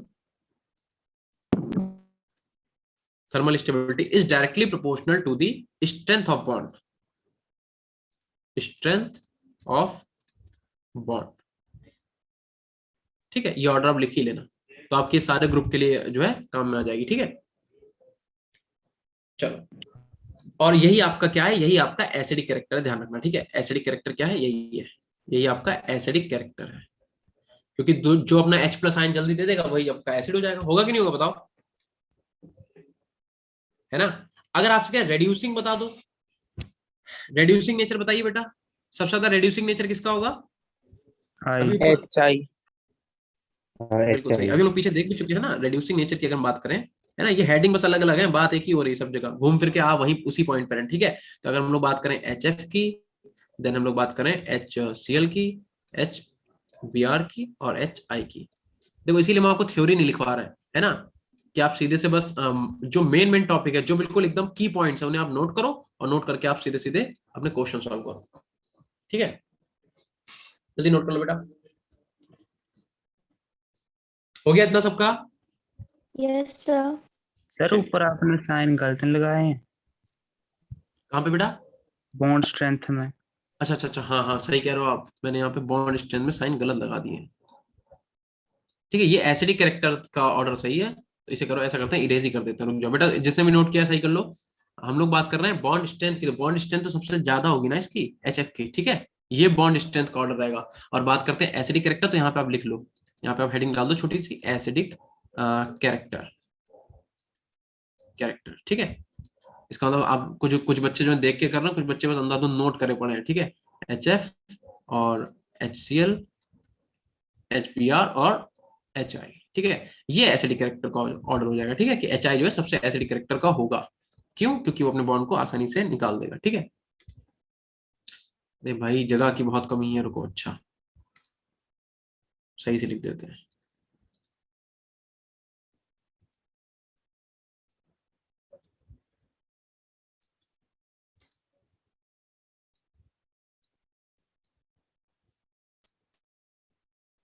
ठीक है, ये आपका एसिडिक कैरेक्टर का ऑर्डर हो गया और ये आपका हो गया बॉन्ड स्ट्रेंथ का ऑर्डर। ठीक है, अब नोट कर लो, जिन जिन बच्चों ने किया था आप फिर से एक बार नोट कर लीजिए। ठीक है, एक ऑर्डर जो है धोखे से हो गया था। हो गया ना सबका? नोट हो गया कि नहीं?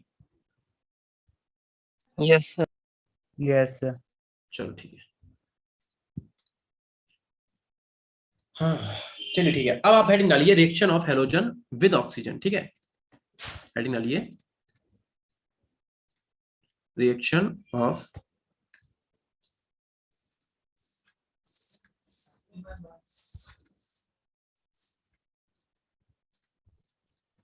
Reaction of halogen with oxygen. ठीक है, विद ऑक्सीजन। अब हम लोगों को हेलोजन की रिएक्शन देखनी है ऑक्सीजन से, हम लोग किस तरीके से करेंगे। ठीक है, तो देखना, देखो आपको पहले तो यहाँ पे एक पॉइंट लिखना है कि जो आपका फ्लोरीन है, ठीक है, फ्लोरीन हैज 2 ऑक्सीडेशन स्टेट। ठीक है, 2 ऑक्सीडेशन ऑक्सीडेशन स्टेट। कोई बता सकता है कि फ्लोरीन की कौन कौन सी 2 ऑक्सीडेशन स्टेट होती हैं? एक तो होती है 0 और एक होती है -1। ठीक है, तो अगर आपने क्या किया, अगर आपने F2 को O2 से रिएक्ट करा दिया, तो कोई बताएगा मुझे क्या क्या बन सकता है? अगर हमने O2 को F2 से रिएक्ट कराया तो क्या क्या बन सकता है? देखो दोनों ऑक्सीडेशन स्टेट वाले कंपाउंड बनेगा, एक 0 वाला भी बनेगा और एक -1 वाला भी बनेगा। यानी कि यहाँ पे क्या होगा, यहाँ पे आपका OF2 तो बनेगा ही। ठीक है, पहले आप अच्छा एक ही वाला लिख लो पहले, तो भी आप लिख लो, एक आपका क्या बनेगा, OF2 भी बनेगा एंड आपका O2F2 भी बनेगा। ठीक है, O2F2 भी बनेगा। ठीक है, ये क्या है, ये फ्लोराइड ऑफ ऑक्सीजन बोले जाते हैं। ठीक है, यहाँ पे ऐसे कर लो, लिखो fluoride of oxygen, fluorides of oxygen, है ना।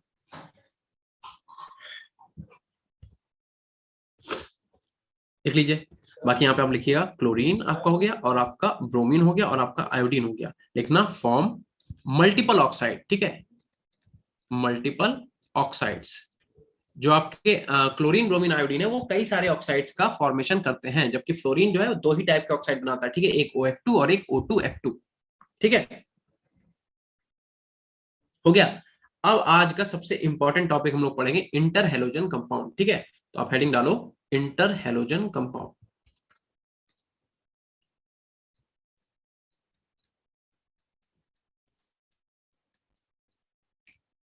पिछले स्लाइड का नोट कर लिया सबने?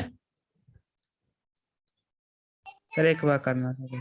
ठीक है, एक सेकंड की।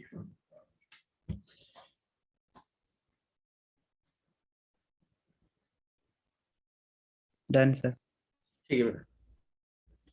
इंटर हेलोजन कंपाउंड का मतलब नाम से आपको क्या समझ में आ रहा है? इंटर हेलोजन मतलब हेलोजन और हेलोजन के कंपाउंड। ठीक है, अब 2 हेलोजन सोचो एक साथ कैसे रिएक्ट करेंगे। तो पहले तो आप लिख लो कि इंटर हेलोजन कंपाउंड का मतलब क्या है। लिखो product formed after reaction of one halogen. इसे ठीक से लिखो, reaction of one halogen with another halogen. ठीक है, अनदर हेलोजन, उन्हें हम लोग क्या बोलते हैं? Inter halogen compound. अगर हम 2 हेलोजन की आपस में रिएक्शन कराएंगे तो हम लोग क्या बोलेंगे? इंटर हेलोजन कंपाउंड बोलेंगे। यानी कि अगर हम I2 की रिएक्शन करा दें किससे? F2 से। ठीक है, या फिर अगर हम लोग Br2 की रिएक्शन करा दें किससे? F2 से। ठीक है, तो कंपाउंड क्या बनेगा? तो यहाँ पे आपका बनेगा IF3। ठीक है, और यहाँ पे आपका क्या बनेगा? BrF3। ध्यान रखना इंटर हेलोजन कंपाउंड के लिए, ध्यान रखना जो आपका सेंट्रल एटम होगा, जो आपका सेंट्रल, रुको यहाँ पे लिखो, जो आपका सेंट्रल एटम होगा वो हमेशा साइज में बड़ा होना चाहिए। साइज में बड़ा होना चाहिए किसके? साइड एटम के कंपेयर में। यानी कि जो साइड एटम आपका होना चाहिए वो स्मॉल साइज का होना चाहिए, तभी आपका इंटर हेलोजन कंपाउंड बोला जाएगा। स्मॉल होना चाहिए। ठीक है, देखो फॉर एग्जांपल अगर हम आपसे बोले क्या Fi2 या Fi3 मान लो, क्या Fi3 इंटर हेलोजन कंपाउंड है? मान लो, चलो इसे क्वेश्चन ही बना देते हैं। मान लो हम क्या करते हैं, 4 क्वेश्चन ऑप्शन देते हैं आपको। अरे ये क्या हो गया? देखो जैसे हम लिखते हैं, मान लो आपने लिख दिया IF3 लिख दिया। ठीक है, दूसरा मैंने लिख दिया IF5 लिख दिया, तीसरा मैंने लिख दिया Fi3 लिख दिया, और चौथा मैंने लिख दिया BrF3। बताओ इनमें से कौन सा इंटर हेलोजन कंपाउंड नहीं होगा? इनमें से कौन सा इंटर हेलोजन कंपाउंड नहीं होगा? ये IF5 है। ठीक है, ये IF5 है। कौन सा वाला नहीं होगा? पहला, दूसरा, तीसरा, चौथा? सी वाला बोल रहे बच्चे। ठीक है, ध्यान रखना, क्योंकि यहाँ पे क्या है, यहाँ पे जो सेंट्रल एटम है वो कैसा है? बड़ा है, और साइड एटम कैसा है? छोटा है। जबकि ऐसा नहीं हो सकता। इंटर हेलोजन कंपाउंड होने के लिए जो कंडीशन है वो क्या है कि जो आपका साइड एटम है वो कैसा होना चाहिए? छोटा होना चाहिए। ठीक है, साइड एटम कैसा होना चाहिए? छोटा, और सेंट्रल एटम कैसा होना चाहिए? बड़ा। ठीक है, नोट कर लो जल्दी से। ठीक है, तो देखो अगर हम लोग लिखें, या लिख ही लो आप ये बात, वैसे तो मैंने लिखवा दी, चाहो तो आप ना लिखो, या लिख लो यार, लिखो, छोड़ो नहीं एक भी पॉइंट। लिखो लार्जन halogen can form bond with smaller halogen. ठीक है, स्मॉलर हेलोजन। ठीक है, या फिर आप इतनी सी बात को बस ट्रिक बना के लिख लो, एक ही बात है। ठीक है, चाहो तो पूरा थ्योरी में लिख लो, चाहो तो ना लिखो। अब जरा बताना मुझे, अगर हम कहें F2, ठीक है, और हम लिख दें यहाँ पे Cl2, ठीक है, और हम लिख दें आपका Br2, ठीक है, और हम लिखें I2, चलो बताओ। तो मुझे बताओ इनमें से सेंट्रल एटम कैसा होना चाहिए? बता दो जल्दी। Central atom inter halogen compound के लिए सेंट्रल एटम कैसा होना चाहिए बेटा? लार्ज। बड़ा होना चाहिए। तो सबसे बड़ा लार्ज कौन सा है? बता दो। फ्लोरीन, क्लोरीन, ब्रोमीन, आयोडीन में सबसे बड़ा कौन सा है? I2।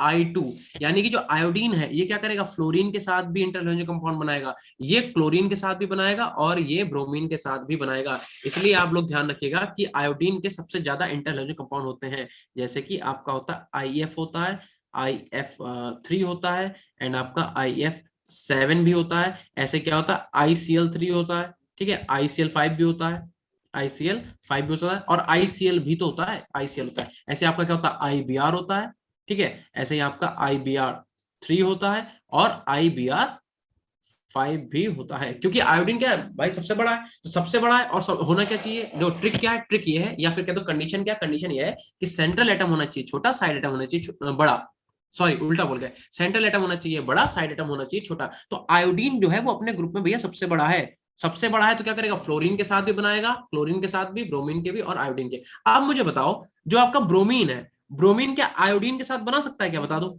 नो क्या सर। No sir. नहीं बना सकता। तो ध्यान रखना, ब्रोमीन और आयोडीन का कोई भी अगर आपको ऐसा दिख रहा है जिसमें ब्रोमीन आपका क्या है सेंट्रल एटम और आयोडीन साइड एटम, तो वहां पे बन ही नहीं सकता। यानी कि ब्रोमीन क्या करेगा, या तो F2 के साथ बनाएगा या वो Cl2 के साथ बनाएगा। तो इसके कम बन गए, कौन कौन से बनेंगे, देखो एक आपका कौन सा बन जाएगा, BrF बन जाएगा, दूसरा कौन सा बन जाएगा, BrF3 बन जाएगा, ऐसे आपका BrF5 बन जाएगा, ऐसे क्या बनेगा, देखो BrCl बनेगा और आपका BrCl3 बनेगा और आपका BrCl5 बनेगा। ठीक है, अब बताओ क्लोरीन आपका जो है, क्लोरीन क्या ब्रोमीन और आयोडीन के साथ बना सकता है बॉन्ड? No sir. क्या क्लोरीन ब्रोमीन और आयोडीन के साथ इंटर हेलोजन कंपाउंड बना सकता है? नहीं। यानी कि इसके सिर्फ दो कंपाउंड बनेंगे, एक कौन सा बनेगा ClF और एक कौन सा बनेगा ClF3। समझे कि नहीं समझे बताओ?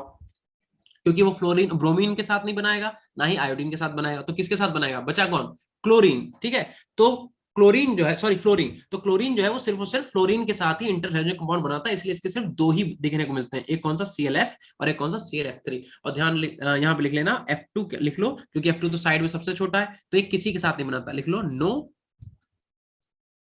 इंटरहेलोजन कंपाउंड। ठीक है, तो यहां से आपका 2 नंबर का क्वेश्चन पक्का हो गया।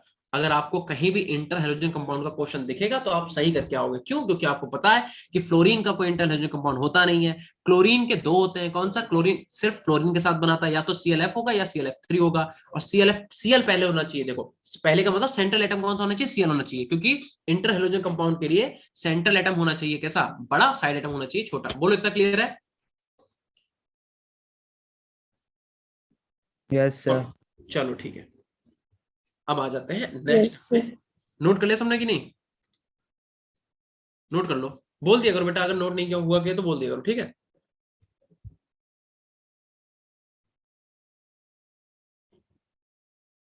चले? Yes sir. चलो Yes, ठीक, sir. बता दिया करिए आप लोग। ठीक है, देखो अब आपको क्या पढ़ना है, क्लोरीन की कुछ प्रिपरेशन पढ़नी, छोटी छोटी है। ठीक है, बस खत्म होने वाला चैप्टर, खत्म ही इनफैक्ट हो गया, बस थोड़ा सा रह गया। ठीक है, तो देखो क्लोरीन में आपको क्या करना है, क्लोरीन क्या प्रिपरेशन लिख लो, PPRN। PPRN मतलब प्रिपरेशन कैसे बनाते पता है किसी को? पढ़ रखा है यार आप लोगों ने, स्कूल में बता दो। डेकन प्रोसेस नहीं पढ़ा आपने? डेकन मेथड पढ़ा है सबने भाई। देखो यानी कि अगर आपने क्या किया, HCl की रिएक्शन करा दी किससे, O2 से, in the presence of CuCl2। ठीक है, तो क्या बन जाएगा आपका, Cl2 गैस बन जाएगी और H2O निकल जाएगा। आपको पता है क्लोरीन किस फॉर्म में पाई जाती है, एज अ गैसेस फॉर्म।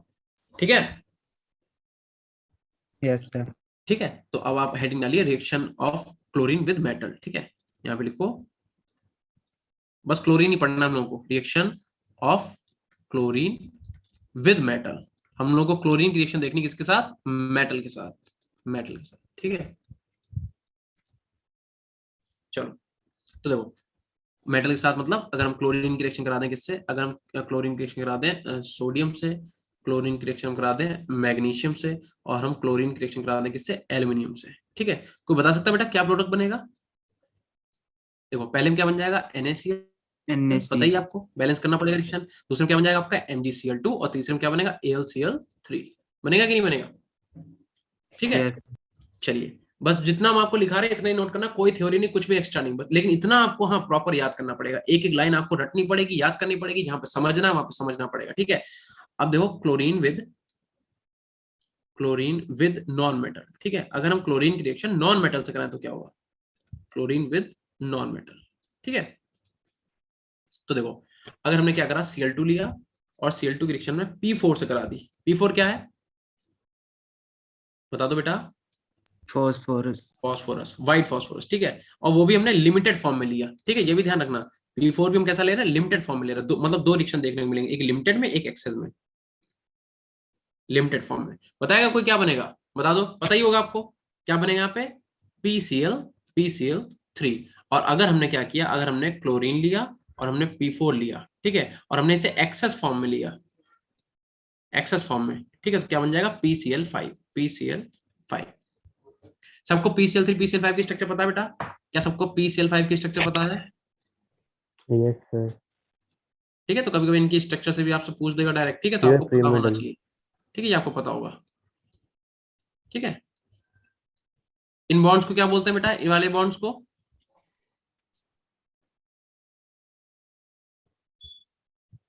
चलो छोड़ो अभी, खैर केमिकल बॉन्डिंग आपको नहीं पढ़ा रहे हैं अभी हम। इतना हो गया सबका बेटा, हो गया Yes. नोट सबका, चलिए यस ठीक है, ठीक है।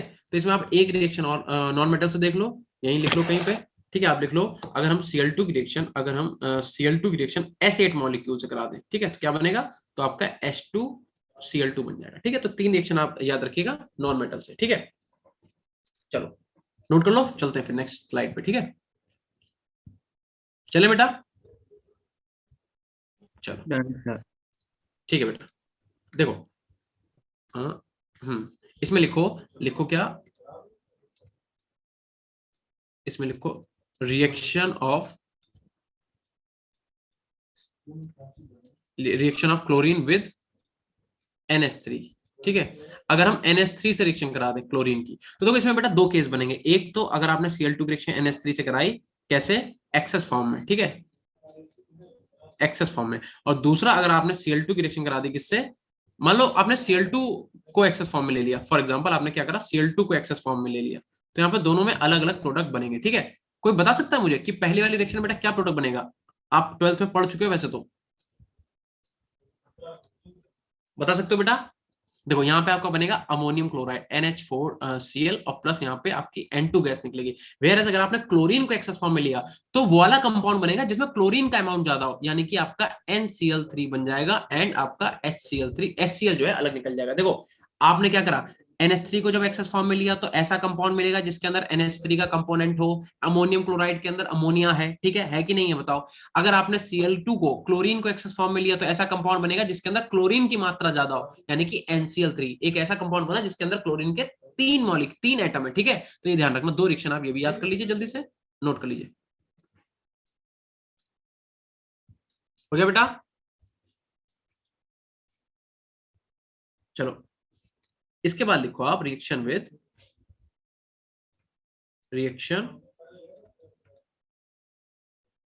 चलो इसे इरेज करके लिखो, reaction of chlorine with NaOH। Holi की तैयारी हो गई सबकी, क्यों नो सर। अभी नहीं, नो अच्छा सर। रंग वगैरह ले आया नहीं ले आया अभी,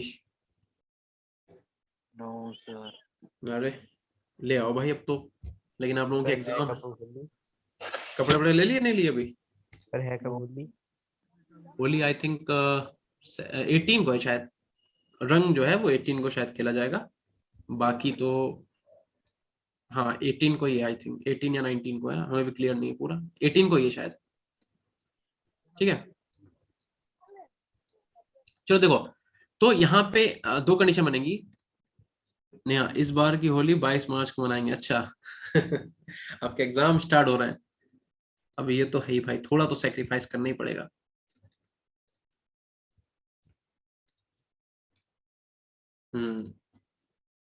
ठीक है।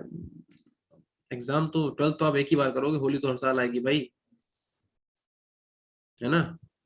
यस तो सेक्रीफाइस करना ही पड़ेगा, सब लोग रंग खेलेंगे, मजे करेंगे, है ना, आप लोग पढ़ोगे, और आप लोग अकेले नहीं पढ़ रहे हो, ठीक है, हम लोग भी पढ़ के ही आए हैं, हमने भी 12th में ऐसे पेपर दिए हैं, क्योंकि 12th के पेपर हमेशा इसी टाइम पे होते हैं।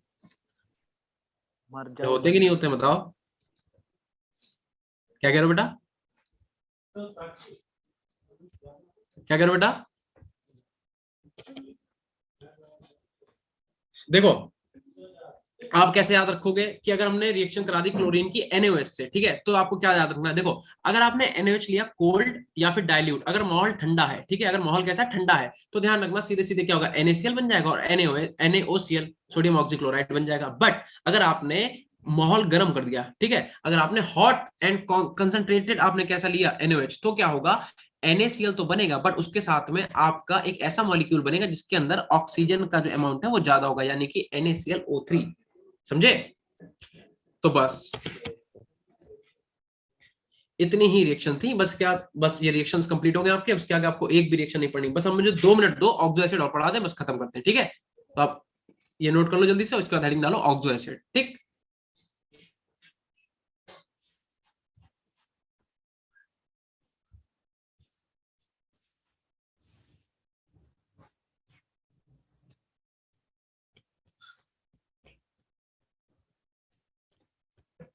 हो गया बेटा नोट? Yes, sir. चलो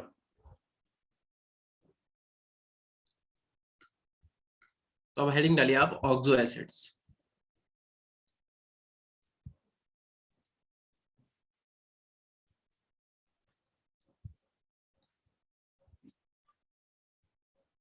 तो आज आप लोग बहुत शांत शांत से लग रहे हो, क्या हुआ?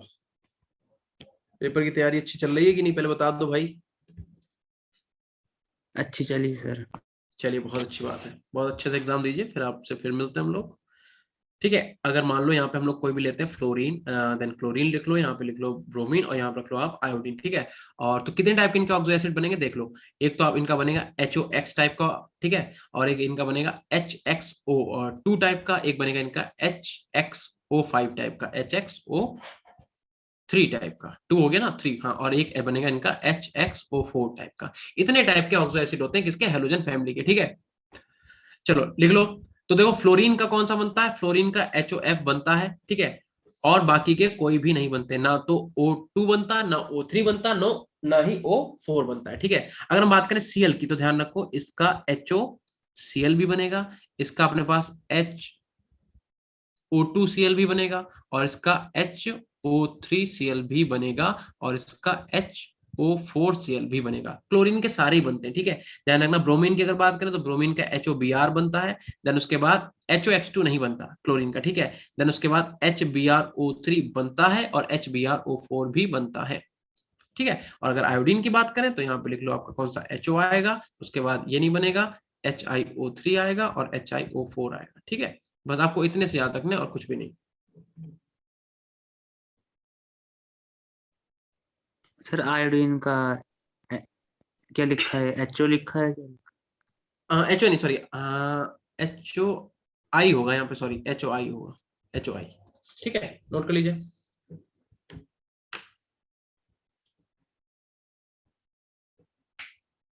जल्दी इसके लिए सब लोग नोट। हाँ डन सर। ठीक है,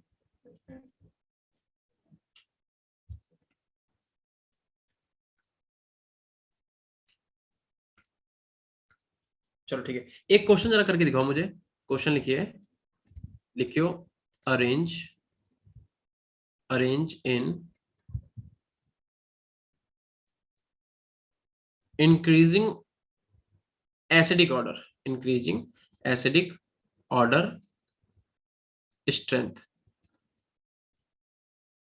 ठीक है? और आपके पास 4 ऑप्शन है, एक आपका क्या हो गया, HOF दिया हुआ है, बी आपका कह रहा है HOCl दिया हुआ है, सी आपका दे रहा है HOBr, और डी आपका दिया हुआ है HOI, ठीक है?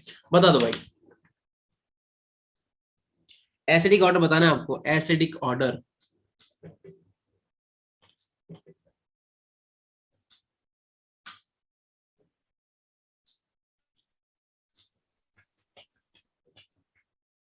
Sir HOI। HOI का एसिडिक कैरेक्टर सबसे ज्यादा होगा बेटा, ये बोल रहे हो आप?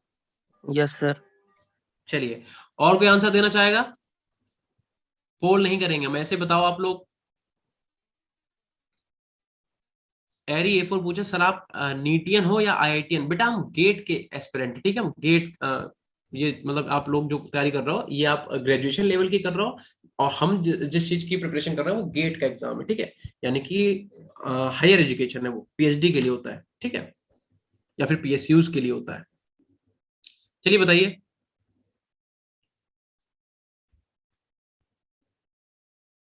आप जो भी एग्जाम की प्रिपरेशन कर रहे हो ये ग्रेजुएशन लेवल का है ना, नीट करोगे तो भी आप उसमें जाओगे, पहले आपकी ग्रेजुएशन होगी, आप IIT करोगे तब भी आप पहले बीटेक ही करोगे, और मेरा ये सब कंप्लीट हो चुका है, हम उसके ऊपर जो PhD आता है, MPhil आता है, उसकी प्रिपरेशन है, ठीक है ना, PhD की।